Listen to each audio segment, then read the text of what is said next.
मेरी 4 बेटियां जवान हो चुकी थी, लेकिन इनकी शादी नहीं हो रही थी। मैं उन्हें हर वक्त पर्दा में रखता। किराएदार का बेटा कनाडा से वापस आया तो रोज मुझे कहता, अपनी एक बेटी की शादी मुझसे कर दो, बाकी बेटियों की शादी 1 साल में हो जाएगी। एक दिन मजबूर होकर सबसे छोटी बेटी की शादी कर दी और वो कनाडा चली गई। फिर 1 साल में बाकी 3 बेटियों की भी शादी हो गई। किराएदार घर छोड़कर चले गए, फिर कभी वापस ना आए। एक दिन बाजार से गुजर रहा था कि मेरी चारों बेटियां और किराएदार का बेटा बाजार में। मेरी 4 बेटियां थी और इनकी माँ मर चुकी थी, लेकिन बेटियों के अच्छे मुस्तकबिल के लिए मैंने दूसरी शादी नहीं की थी और तन्हा ही बेटियों को पाला। वो सुलझी हुई और फरमाबरदार थी। उन्होंने कभी भी किसी चीज के लिए जिद नहीं की थी। मेरी बातों को हुक्म का दर्जा दिया करती थी। मैं खुद नमाज रोजे का बहुत पाबंद था, इसलिए मेरी सारी बेटियां नमाज रोजे की पाबंदी करती थी और इसके साथ साथ पर्दा भी करती थी। मैंने बेटियों को इतनी आज़ादी दी थी कि वो अपनी मर्जी से तालीम हासिल कर सकें, लेकिन वो बिला ज़रूरत घर के बाहर नहीं जाती थी और पढ़ने के लिए भी मुकम्मल पर्दे में जाया करती थी। मैं नौकरी से रिटायर हो चुका था और घर का ऊपर वाला हिस्सा किराए पर दे रखा था और छोटी सी किराना की दुकान बना रखी थी। इसी से मेरा गुजर बसर हो रहा था। मेरी सारी बेटियां जवान हो चुकी थी और तकरीबन तालीम से भी फारिग हो चुकी थी, लेकिन अभी तक किसी एक का भी रिश्ता नहीं हुआ था। घर में कोई औरत तो थी नहीं जो आगे पीछे रिश्ते की बात करती, और रिश्ता करवाने वाले उसे अजीबो गरीब रिश्ते बताते कि उनके लिए मेरा दिल मुतमईन नहीं होता था। और जो अच्छे रिश्ते आते, इनकी एक ही शर्त होती थी कि लड़की पर्दा ना करे। और जो दीनदार घरानों के रिश्ते आते, वो ऐसे होते वहां मुझे बेटी देने का दिल नहीं करता। इसीलिए मेरी चारों बेटियां अभी तक कंवारी थी और मैं इनकी तरफ से बहुत ज्यादा परेशान था कि जवान बेटियां घर में हों तो वालदैन को परेशानी होती है। हमारे किराएदार बस 2 मियाँ बीवी थे और वो भी बड़ी उम्र के थे, इसलिए मुझे इनकी तरफ से कोई मसला नहीं था। वैसे भी घर में आने जाने के लिए बाहर से एक रास्ता था और इनके घर में मौजूद होने की वजह से मुझे भी तसल्ली रहती थी कि बेटियां घर में अकेली नहीं हैं। एक दिन उनका एक इकलौता बेटा कनाडा से पढ़कर वापस आया, लेकिन वो भी अच्छा लड़का था, नजरबाज किस्म का नहीं था। मुझे इसके किरदार का 1 हफ्ते में ही अंदाजा हो गया, इसलिए मुझे इसकी तरफ से भी तसल्ली हो गई। एक दिन शाम को मैं बाहर शहर में बैठा था कि वो लड़का मेरे पास आया और उसने कहा कि मुझे मालूम है आप अपनी बेटियों के रिश्ते की वजह से परेशान हैं। मैं आपको एक ऑफर देता हूँ। आप चारों बेटियों में से जिसकी चाहें मेरे साथ शादी कर दें। बाकी तीनों की शादी 1 साल के अंदर अंदर हो जाएगी, ये मेरी गारंटी है। मैंने इस वक्त तो इसे डांट कर भेज दिया, लेकिन बाद में इसकी बात पर सोचा तो मुझे ठीक लगा कि लड़का अच्छा पढ़ा लिखा है, मेरी बेटी को खुश रखेगा। सारे मसले में भी एक कबाहत थी और वो ये थी कि लड़के के वालिदैन मेरे पास नहीं आए थे। अब मुझे ये नहीं मालूम था कि वो अपने वालिदैन से इजाज़त लेकर आया है या इसने खुद से बात की है। और मैं ख़ानदानी इंसान था, मैं ऐसे किस तरह अपनी बेटी किसी के हाथ में दे देता जब तक कोई इज्जत से ना मांग ले। इसके बाद इस लड़के ने आते जाते रास्ता गुजरते मुझे 2-3 दफ़ा पूछा कि आपका क्या फ़ैसला है, लेकिन मैंने हर दफ़ा से डांट कर खामोश करवा दिया कि तुम अपने काम से काम रखो, तुम्हें इस बात से कोई लेना देना नहीं होना चाहिए। लेकिन मेरी गिरती हुई सेहत मुझे परेशान कर रही थी। काफ़ी दिन गुजर गए और इस लड़के का तकाजा जूं का त्यों रहा, तो मैंने इससे कहा कि तुम अपने माँ बाप को भेजो, वो इज्जत से मांगेंगे तो ही मैं बेटी ब्याह कर दूंगा। मुझे लगता था इस बात पर वो अपने वालिदैन को नहीं भेजेगा और बात ख़त्म हो जाएगी। लेकिन इसी दिन शाम को इसके वालिदैन आ गए और उन्होंने आकर सबसे छोटी बेटी का रिश्ता मांग लिया। इसलिए मैंने रस्मी तौर पर सोचने का वक्त लिया। बेटियों से मशवरा करने पर उन्होंने कहा कि उन्हें कोई एतराज़ नहीं है। अगर छोटी के नसीब जाग रहे हैं तो पहले छोटी को ही ब्याह देना चाहिए। इस तरह 1 हफ्ते बाद ही मैंने अपनी बेटी का रिश्ता दे दिया। रिश्ता होने के बाद उन लोगों ने रुखसती की जिद शुरू कर दी। ان کو جہیز کے نام پر کچھ بھی نہیں چاہیے تھا، بس سادگی سے 4 لوگ بلا کر نکاح کر دیں اور بیٹی رخصت کر دیں۔ اس لیے بس قریبی جاننے والوں کو بلایا اور ایک چھوٹی سی تقریب میں بیٹی کی رخصتی کر دی۔ شادی کے بعد میری بیٹی بہت خوش تھی، اس کا میرے گھر میں بھی آنا جانا رہتا ہے۔ اس کے سسرال والے بھی اس سے بہت خوش تھے، اس کا شوہر بھی، کیونکہ وہ ہمارے رشتہ دار ہو گئے تھے، اس لیے وہ کھلے عام ہمارے گھر آ جاتا تھا۔ لیکن میری بیٹیاں ابھی بھی اس سے پردہ کرتی تھی۔ چھوٹی بیٹی کی شادی کے 3 ماہ بعد ہی سب سے بڑی بیٹی کا بہترین رشتہ آ گیا۔ میں تو حیران تھا کہ جس طرح میرے داماد نے کہا تھا ویسا ہی ہو رہا ہے۔ اس کے سسرال والوں کو بھی شادی کی جلدی تھی، لیکن جہیز سے ان لوگوں نے بھی سختی سے منع کر دیا تھا۔ اس بیٹی کو میں نے ایسے ہی رخصت کر دیا اور اس کے رخصت کرنے کے بعد دوسری دونوں بیٹیوں کے لیے بھی ایک ہی گھر سے رشتہ آ گیا۔ دونوں لڑکے کزن تھے اور دونوں ہی رشتے مناسب تھے۔ ان بیٹیوں کے بھی فرض سے سبکدوش ہونے کے بعد میں بہت خوش تھا اور ایک ہی سال کے اندر اندر میری 4 بیٹیوں کی شادی ہو گئی تھی۔ اور 4 فرض ادا کرنے کے بعد جب میری چھوٹی بیٹی، جو کہ میرے کرایہ داروں کے گھر پر بہو بن کر گئی تھی، ان لوگوں نے یہاں سے جانے کا فیصلہ کر لیا کہ ان کے بیٹے کی کینیڈا میں جاب ہو گئی تھی اور وہ سب کو ساتھ لے کر جانا چاہتا تھا۔ میں ان کو منع نہیں کر سکتا تھا، اس لیے اسے اپنے شوہر کے ساتھ جانے کی اجازت دے دی۔ میری 2 بیٹیاں جو 2 کزنوں کی بیویاں تھیں، وہ پہلے ہی باہر کے ملک میں ہوتی تھی۔ اس ملک میں میری صرف ایک بیٹی رہ گئی تھی۔ مجھے ان سب کا خیال تو تھا، لیکن یہ تسلی تھی کہ وہ اپنے گھر میں خوش ہے۔ چھوٹی بیٹی کے جانے کے کچھ عرصہ بعد ہی بڑی بیٹی کے سسرال والے بھی بیرون ملک منتقل ہو گئے اور مجبوراً ان کے ساتھ میری بیٹی کو بھی جانا پڑا۔ پاکستان میں میری کوئی بیٹی نہیں تھی، لیکن وہ مجھے فون کرتی رہتی اور وہ اپنے سسرال میں بہت خوش تھی۔ ان کی خوشی دیکھ کر میں مطمئن تھا۔ بس کبھی کبھار دل چاہتا کہ ان سے ملوں، لیکن اتنی دور جانے کی استطاعت نہیں تھی، اور ویسے بھی وہ الگ الگ ملکوں میں تھی۔ ایک سے ملنے جاتا تو باقی سب سے بھی ملنا پڑتا تھا۔ مجھے لگتا تھا کہ میرے پاس زیادہ وقت نہیں ہے۔ میری صحت ٹھیک نہیں رہتی تھی۔ میرے گھر میں ایک ملازم لڑکا رکھ لیا تھا۔ 4 بیٹیاں میرے منع کرنے کے باوجود وقتاً فوقتاً مجھے کچھ نہ کچھ رقم بھیجتی رہتی تھی، اور میری اپنی دکان بھی اور پینشن میرے لیے کافی تھی۔ اوپر والا حصہ تو پہلے ہی میں نے کرائے پر دے رکھا تھا، لیکن اپنے گھر کا بھی ایک حصہ کرائے پر دے دیا تھا، اس لیے مجھے پیسوں کا کوئی مسئلہ نہیں تھا۔ زندگی سکون میں گزر رہی تھی۔ ایک لڑکا دکان پر رکھ دیا تھا جو دکان چلاتا تھا، تو ایک لڑکا گھر میں 24 گھنٹے میرے ساتھ رہتا تھا۔ ایک عورت ہفتے کے ہفتے آتی اور ہم دونوں کے کپڑے دھو جایا کرتی تھی۔ باقی کھانا بنانا، گھر کی صفائی وہ لڑکا کرتا تھا۔ مجھے اپنے بیٹوں کی طرح لگتا تھا، لیکن بیٹیوں سے ملنے کی حسرت دل ہی دل میں رہتی تھی۔ ہر وقت بیٹیوں کی باتیں کرتا رہتا۔ صبح شام اسی آرزو میں گزر رہے تھے کہ میں اپنی بیٹیوں سے مل سکوں۔ ایک دن میں بازار گیا تو لڑکا میرے ساتھ نہیں تھا۔ وہ مجھ سے چھٹی لے کر گاؤں میں اپنے والدین کے پاس گیا تھا، اس لیے مجھے خود ہی سبزی وغیرہ لے کر آنی تھی۔ میرے پرانے دوست مل گئے، ان کے پاس تھوڑی دیر بیٹھا، تھوڑی دیر اپنی دکان پر بیٹھا تو صحت تھوڑی بہتر ہو گئی۔ نہ جانے من میں کیا سنچا کہ میں بڑی مارکیٹ کی طرف نکل گیا۔ میں اس مارکیٹ کی طرف جانے سے کتراتا تھا۔ ایک تو رش بہت ہوتا تھا، اور دوسرا وہاں سارے بڑے بڑے مال تھے جو ہماری پہنچ سے باہر ہوا کرتے تھے۔ لیکن اب جانے کی ایک وجہ تھی۔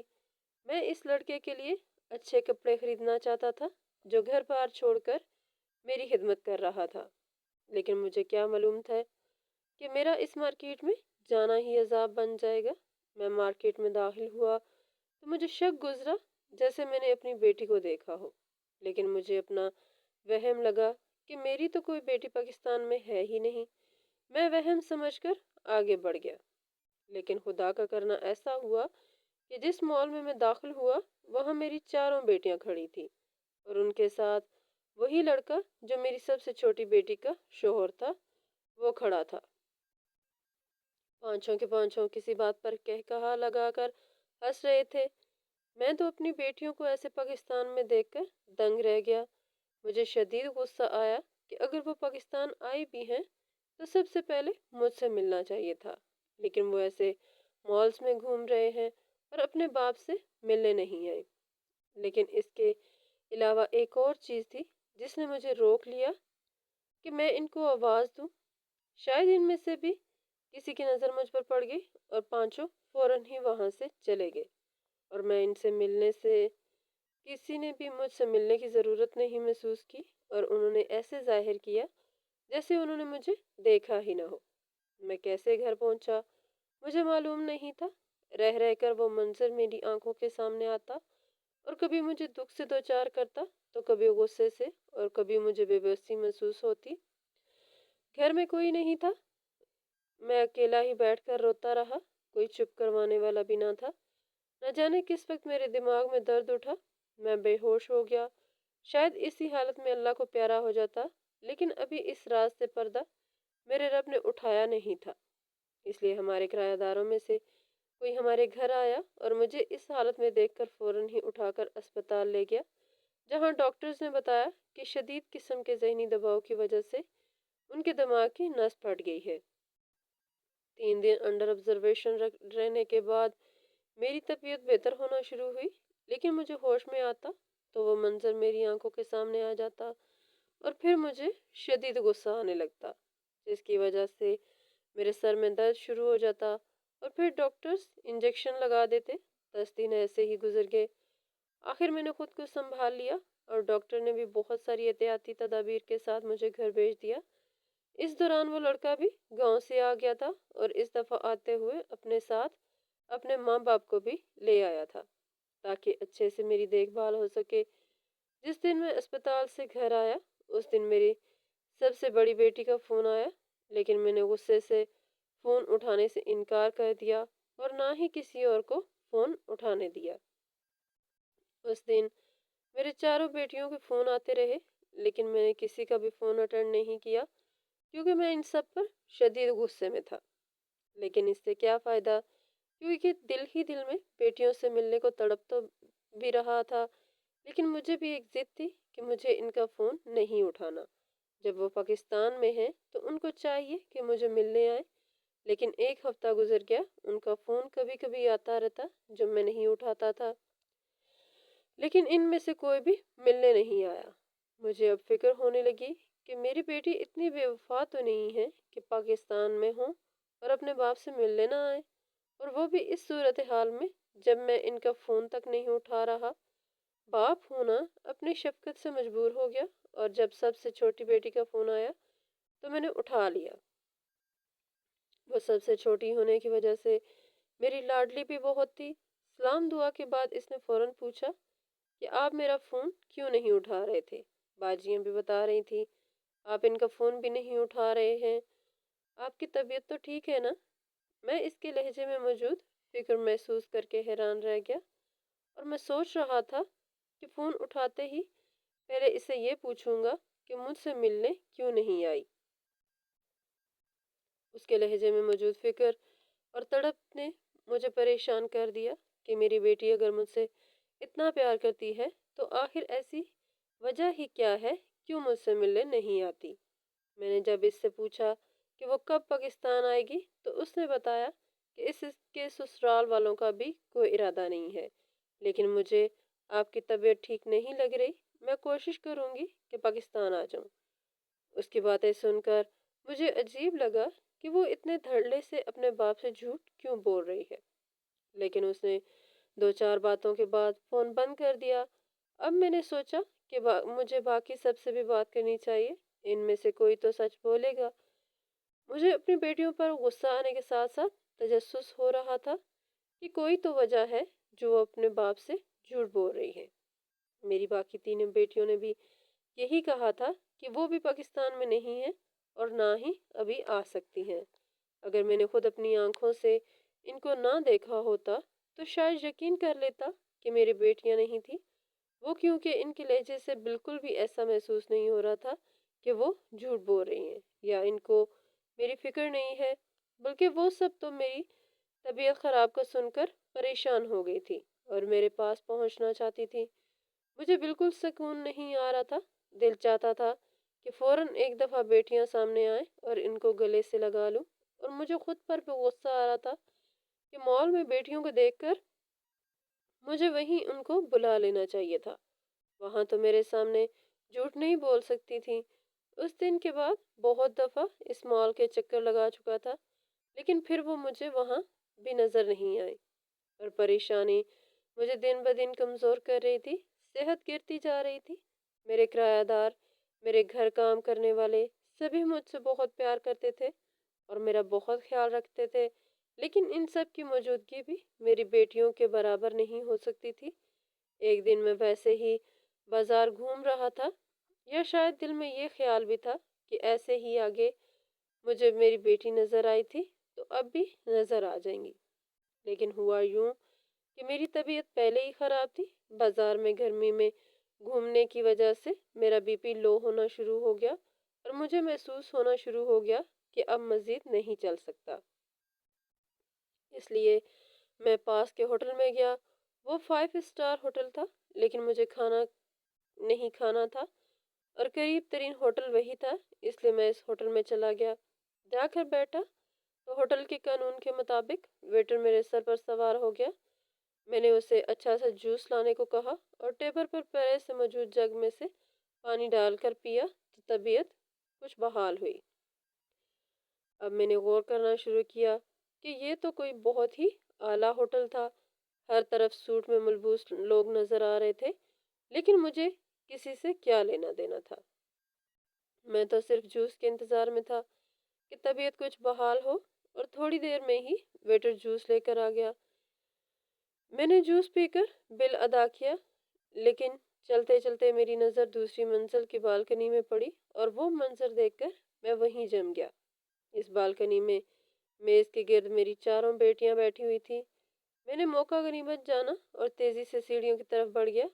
ان کو تو شاید خیال بھی نہیں ہوگا کہ اس ہوٹل میں ان کا باپ بھی آ سکتا ہے۔ میں تیزی سے اوپر گیا اور سیدھا ان کے ٹیبل کی طرف بڑھا۔ وہ مجھے دیکھ کر پریشان ہو گئی، لیکن ایسے ظاہر کیا جیسے مجھے جانتی نہ ہو۔ میں نے ان سے بات کرنے کی کوشش کی تو ایک بیٹی نے مجھے سختی سے یہاں سے جانے کو کہا اور چپکے سے ایک کاغذ میرے ہاتھ میں پکڑا دیا، جس پر لکھا تھا، آپ اپنے گھر چلے جائیں، ہم لوگ گھر آتی ہیں اور گھر آ کر بات کریں گی۔ انہوں نے آنکھوں ہی آنکھوں میں وعدہ کیا کہ وہ ضرور آئیں گی اور آج ہی آئیں گی۔ میں جلدی سے گھر چلا گیا۔ میں خوشی خوشی گھر آیا۔ اب میں بے چینی سے انتظار کر رہا تھا۔ تھوڑی دیر بعد ایک ٹیکسی سے 2 بیٹیاں آئیں۔ انہوں نے مکمل برقع لیا ہوا تھا۔ ان کے آنے کے 10 منٹ بعد ہی دوسری ٹیکسی آئی اور اس میں میری 2 بیٹیاں بیٹھی ہوئی تھی۔ وہ بیٹیاں جنہوں نے ہوٹل میں مجھ سے اجنبیوں والا سلوک کیا تھا، وہ آتے ہی مجھ سے لپٹ گئیں اور رونے لگیں۔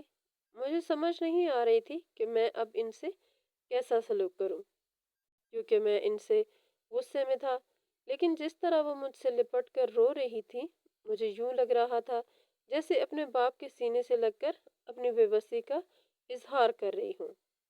بہت دیر بعد جب جذبات تھوڑے کم ہوئے، سب کو پانی پلانے کے بعد میں نے ان سے پوچھا کہ یہ سب کیا سلسلہ ہے؟ وہ پاکستان میں ہوتے ہوئے بھی اپنے باپ سے ملنے کیوں نہیں آتی؟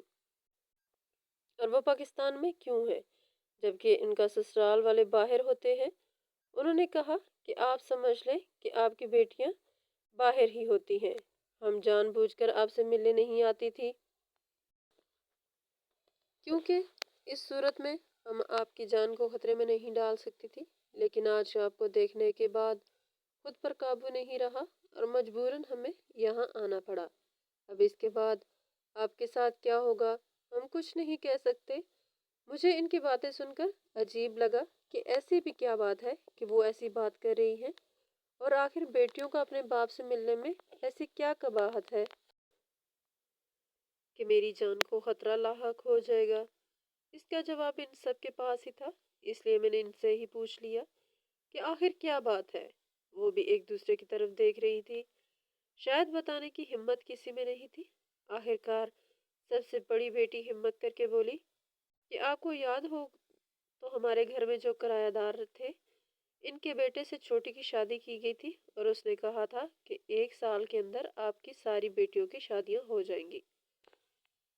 मैंने कहा मुझे ये बात अच्छी तरह याद है। तो उसने कहा कि बात कुछ ऐसी है कि एक दिन हम चारों सहन में बैठी हुई थी, तो ऊपर से इसकी नज़र हम पर पड़ गई और हमारी खूबसूरती देखकर ही इसने ये प्लान बनाया था। हम क्योंकि मुकम्मल पर्दे में रहती थी, इसलिए हमारे इर्द गिर्द के लोगों ने हमें भी नहीं देखा हुआ था। कोई रिश्तेदार तो हमारा था नहीं। दोस्तें जो थी वो भी कॉलेज यूनिवर्सिटी तक थी। कोई भी ऐसी दोस्त नहीं थी जो हमें घर तक जानती हो। इस लड़के ने 1 हफ्ते के अंदर हमारी सारी मालूमात ले ली। फिर इसने प्लान बनाया और आपको रिश्ता करवाने पर मजबूर करने लगा। जब आपने अपनी एक बेटी का रिश्ता दिया तो इसके यके बाद देख रहे हम तीनों की शादी हो गई। असल में जिनसे हमारी शादी हुई है वो सारे भी इसी के ग्रुप मेंबर हैं, जो यहाँ मुख्तलिफ रूप धार कर आते रहे और जिन लोगों को अपने माँ बाप बताते रहे वो किराए के लोग थे और उनमें से कोई भी इनके माँ बाप नहीं थे। और जो हमारे साथ इतना अरसा रहे वो लड़के के हकीकी माँ बाप थे, इसीलिए मजबूर करके उन्हें अपने साथ ले गया था। हम लोगों को मुख्तलिफ ममालिक का झांसा देकर लेकर दुबई ही गए थे।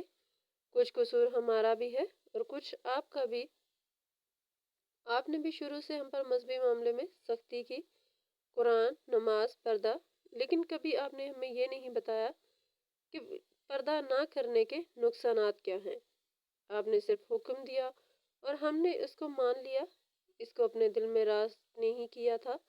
उनको शायद हमारी कमजोरी का इल्म हो गया था, इसलिए सबसे पहले तो उन्होंने हमें मॉडलिंग और एक्टिंग का झांसा दिया। हमें ये डर तो नहीं था कि हमें कोई पहचान लेगा, क्योंकि आप टीवी देखते नहीं थे। इसलिए हमारा करियर शुरू हुआ मॉडलिंग से, क्योंकि हम लोग एक जैसी हैं, शक्ल सूरत में भी और कद काठ में भी तकरीबन बराबर हैं। इस वजह से हम चारों बहुत ही मशहूर हो गई। हर डिज़ाइनर हमसे मॉडलिंग करवाना चाहता था। बहुत से ड्रामों और फिल्मों में भी काम करना शुरू कर दिया। हमें लगता था कि हम बहुत कामयाब हो गई हैं, लेकिन हमें क्या मालूम था कि हम दलदल में उतरती जा रही हैं।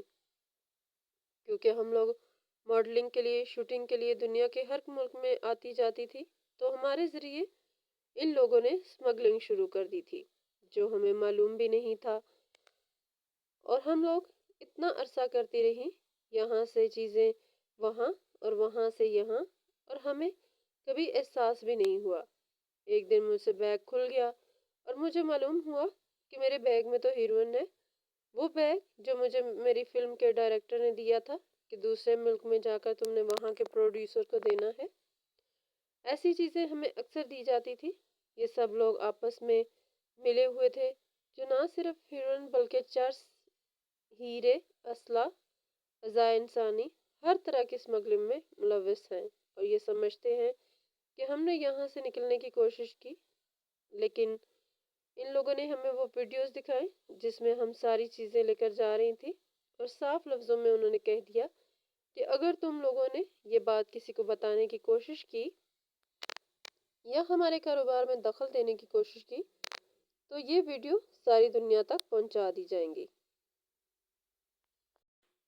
तुम लोगों को दुनिया के किसी मुल्क में पनाह नहीं मिलेगी। इंटरपोल तुम लोगों के पीछे पड़ जाएगा और उसके साथ साथ हम तुम्हारे बाप को गोलियों से उड़ा देंगे कि वो चारों तो आपको जानते थे। पाकिस्तान में एक बहुत बड़ा अवार्ड शो हो रहा है और हम इसमें शिरकत के लिए चारों आए हैं, लेकिन बज़ाहिर इसमें शिरकत करने आए हैं। इस दफ़ा इन लोगों ने कोई बहुत ही बड़ा हाथ मारा है और शो ख़त्म हो चुका है, लेकिन हम चारों को मुसलसल यहाँ रखा गया है क्योंकि इस दफ़ा न जाने क्या चीज़ हमारे साथ भेजना चाह रहे हैं। हमें बहुत दिल करता था कि आप लोगों से मिले, लेकिन आपसे सिर्फ इसलिए नहीं मिलते थे कि हमारी हर वक्त निगरानी होती रहती थी। अगर हम आपसे मिले तो कहीं आपको नुकसान न पहुंचा दिया जाए। इसीलिए होटल में भी हम लोगों ने आपसे इतना अजीब बर्ताव किया और उस दिन मॉल में भी आपको देखकर हम लोग वहां से निकल गई थी। मैं बेटियों की बेबसी सुनकर हैरान परेशान रह गया।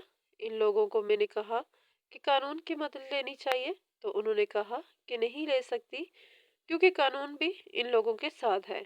न जाने कहाँ कहाँ किस किस को पैसा खिलाया हुआ है, क्योंकि एयरपोर्ट पर सिक्योरिटी वाले बगैर चेक किए सामान आगे भेज देते हैं। बहुत सी जगहों पर पुलिस नाके तक में इनके सामान को चेक नहीं किया गया था। अगर चेक किया जाता तो वो लोग इसी वक्त रंगे हाथों पकड़ी जाती। अब किसी पर एतबार ही नहीं है, किसको बताएं। जो है जैसा है वैसा ही करना होगा। इस वक्त वो चारों मुझसे मिलकर चली गई और उन्होंने बताया कि बड़ी मुश्किल से निगरानी करने वालों को धोखा देकर निकली है, इसलिए ज्यादा देर यहाँ रह नहीं सकती। मैं भी होटल में भी इनके हुलिये देखकर परेशान हुआ था, लेकिन मुझे इनके हुलियों की भी समझ आ गई थी और मेरे जहन में जो अपनी बेटियों के लिए नफरत और गुस्सा पैदा हो गया था, अब हमदर्दी में बदल गया था। वो तो मुझसे मिलकर चली गई, लेकिन मैं बाप था, कैसे हाथ पर हाथ रखकर बैठा रहता। मैंने अपनी सारी जिंदगी के ताल्लुकात इस्तेमाल किए और कानून तक सच्चाई पहुंचाने की कोशिश की, लेकिन जो मेरी बेटियों ने कहा था वही हुआ। उल्टा मुझे और मेरी बेटियों को ही धमकियां मिलने लगी।